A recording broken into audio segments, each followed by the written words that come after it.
In this episode, it's an early start, riding into the desert. I get to an Oryx crossing. I pass a castle. I end up having to turn around. I race an Oryx. I ride through an incredibly green desert valley and end up staying beside a massive sandstone wall. Morning. I was up early in the dark. Now the sun's just starting to put its rays on the mountains and the sand dunes ahead. The wind's also just starting to pick up as well. It was so still last night. Just about finished packing up. Going to get on the road, sandy road. So I think I've got about 80 kilometres on the 707, which is known as a little more difficult at some times, but apparently it's a little better this way. A couple of rocky bits, a couple of sandy bits. All that wind is getting up. Alright, I'm going to finish packing up and be on the road.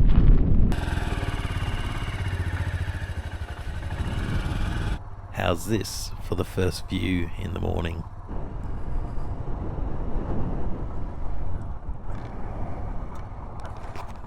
It's a bit too early for the mind to concentrate on the track, it seems.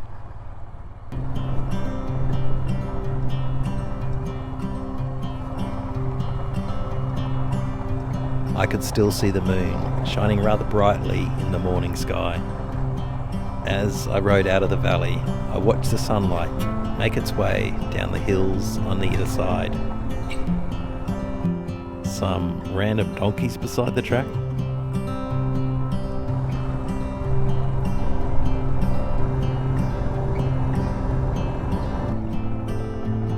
I got to the gate and looked back. It just doesn't seem logical. Something that looks so green would be literally on the edge of a sandy desert. But here it is.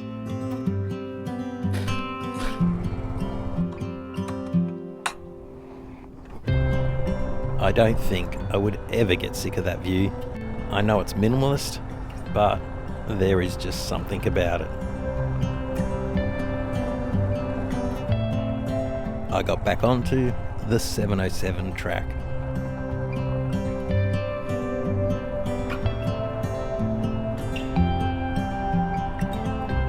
An Oryx started running beside me along the fence line.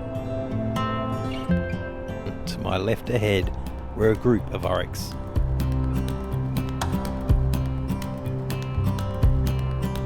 Then, for whatever reasons animals do what they do, two of the Oryxes ran across the track in front of me. A rather unique sight to behold.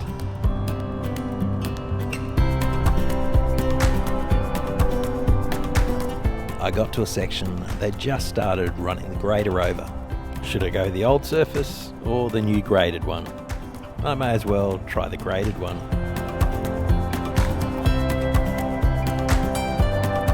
Although it was freshly graded, there were soft patches that the tyres would sink into. Now in my mind, I was waiting to hit a soft patch again and get flung off to the side of the track. I decided to try the old surface, hopefully more predictable.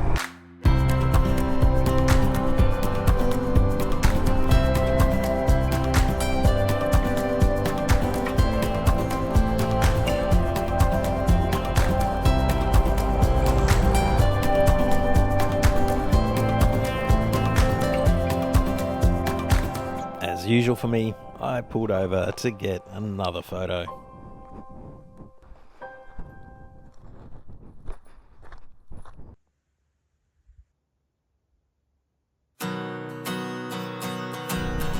I got to the end of the graded section.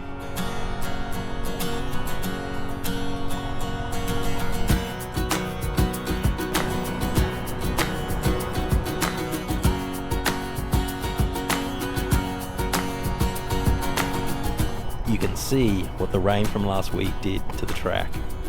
It rips it up pretty quickly.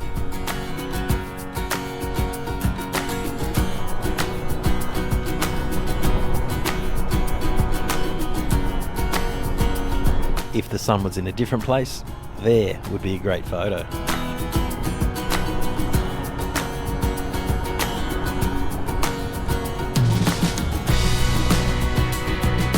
track was like a tunnel of sand.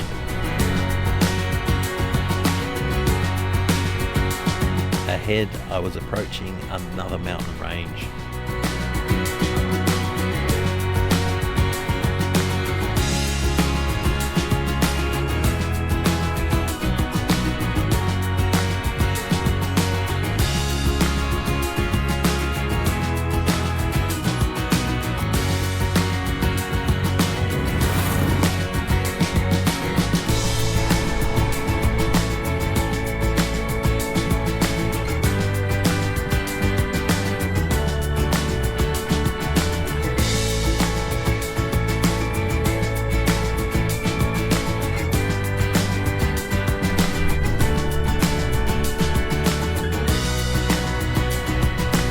Finally passing my first vehicle of the morning, but it was only a 2-horse-powered one.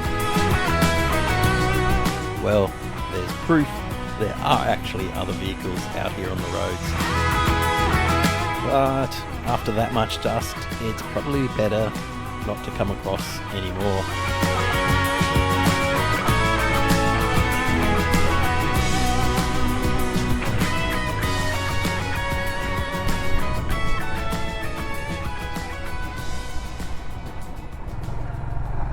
I had made it to the settlement of Pinah.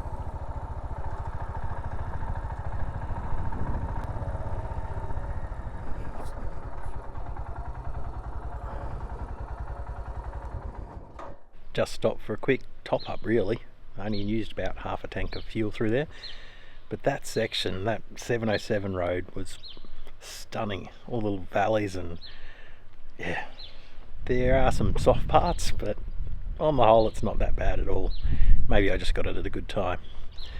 Next, I think I'm heading north again, and there's a couple options. I've got to work out which one to go, and then I'll head towards the really big sand dunes. Actually, maybe there's a canyon somewhere in there as well. It's wild when you're in the middle of nowhere for so long and then a place like this comes up. Very grateful because the fuel's always helpful. Alright, back on the road.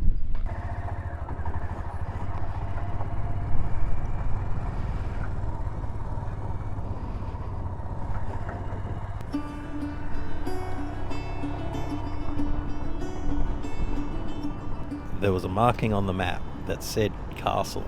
I was intrigued. What kind of castle would be out here in the middle of nowhere?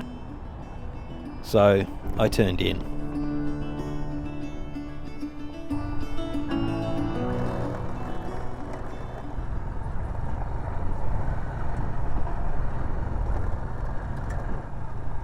Well, that actually looks like a castle. This is Dwep Castle. It was built in 1909 to serve as a residence of Hans Hendrik von Wolff, a German military officer, along with his American bride. They were going to breed horses, but Hans was killed during the First World War, and his wife went back to America, never to return. The rocks they quarried to build this castle were huge. I went to the front door, but it was locked and there was no one around. I wasn't going to be able to see what was inside, so I got back on my bike.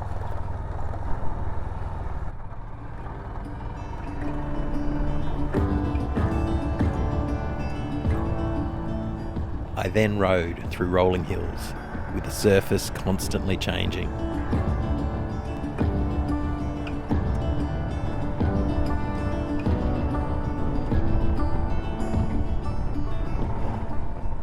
Then I got to a rather large sign.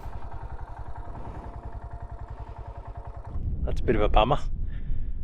Probably come 40 kilometres this direction from the service station, fuel station. I think I'll have to go back there and then try and head north from there. I know there's been rain here, so I just don't know if it's been left or should I trust them? I guess I have to. With no other information and not wanting to go another 20-30 kilometres just to find out I have to turn around, I got on the bike and headed back the way I came.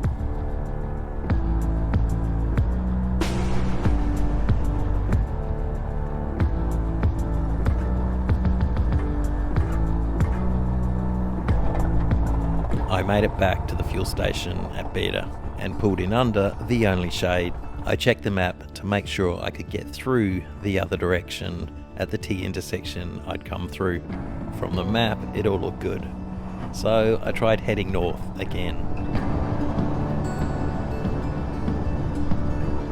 There was someone else seeking shelter from the sun.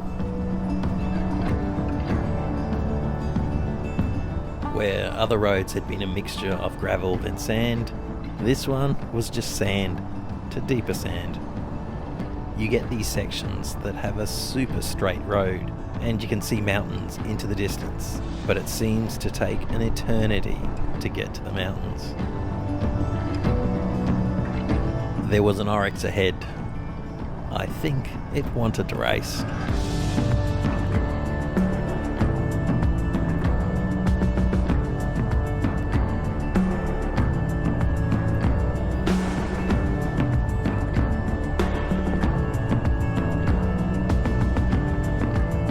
It's pretty impressive seeing one at full gas running through the desert. This guy wasn't up for a run. I didn't capture it, but things got a little squirrely. And it's always fun trying to get started in sand. I'm pretty sure I didn't need a sign to tell me that. I rode through sections of sand like this for what seemed like hours.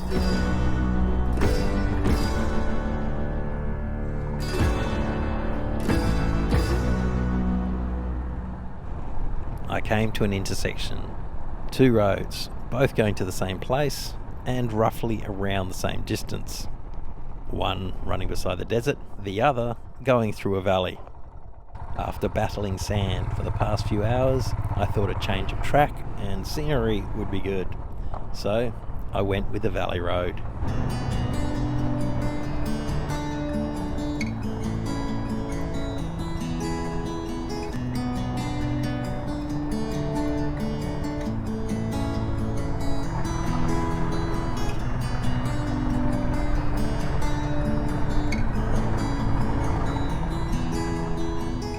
I turned the corner and rode into this incredibly lush green valley with rocky mountains rising out of the desert either side.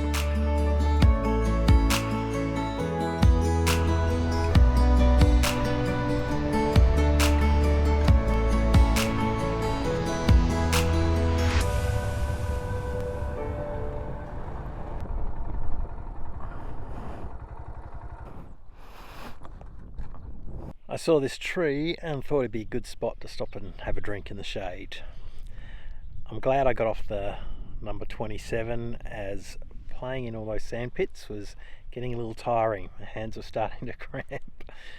So there's a number 19 going this way that this road here joins. So coming away from the Namib Desert, obviously, my theory was there'd be less sand, and so far that's proven right. And then I get to see this insanely green valley. Like, this is, and even the colours, that it's almost got a blue to it, and it's so vibrant. Hope that comes across on camera, because it's insane.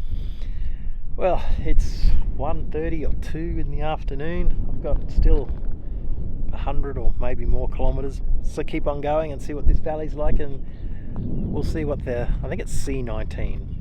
See if that's no, it won't be sealed. That'd be asking too much. Alright, back on the bike.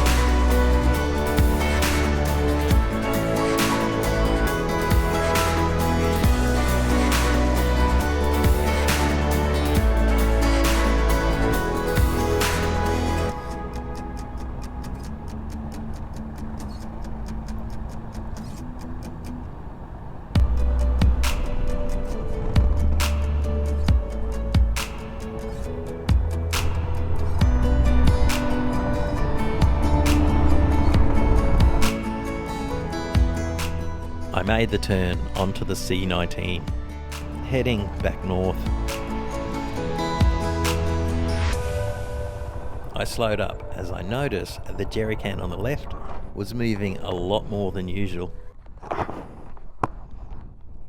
The aftermarket bracket had let go and was cracked.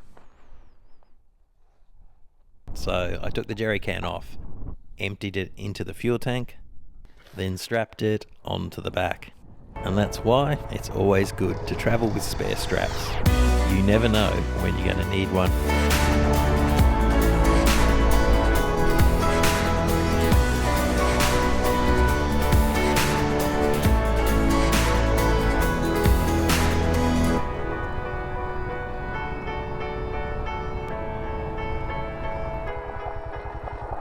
I pulled over to get a better look at this mountain range. You could see the different layers of sediment.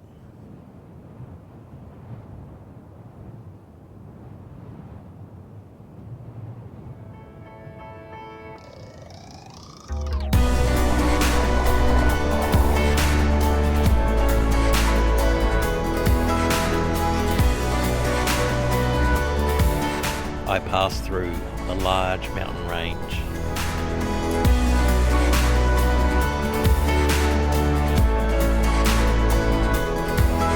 I got to a section where the sand dunes came back into view on my left.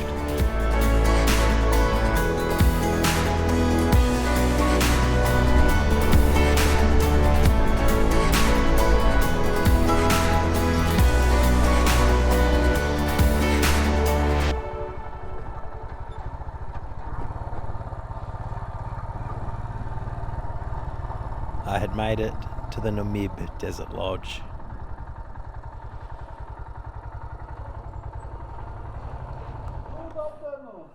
Afternoon. Oh. Yes. Everything's all right. Now we're just going straight into the reception. It was a few kilometres from the gate to the actual accommodation.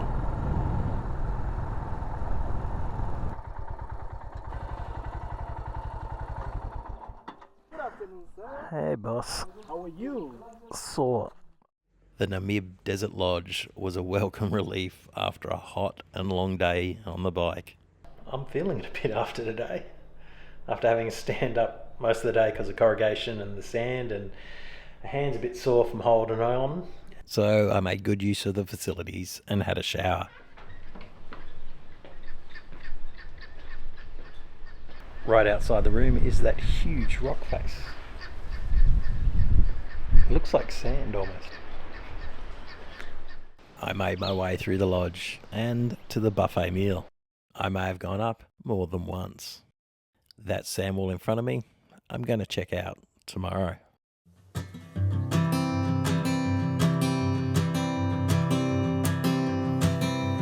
Oh my love. In the next episode, I go into the sand dunes to capture an image. I spend the night in the desert. I ride through another unique landscape and a very wet desert to the point of flooding. No, my love. Don't worry about the cold.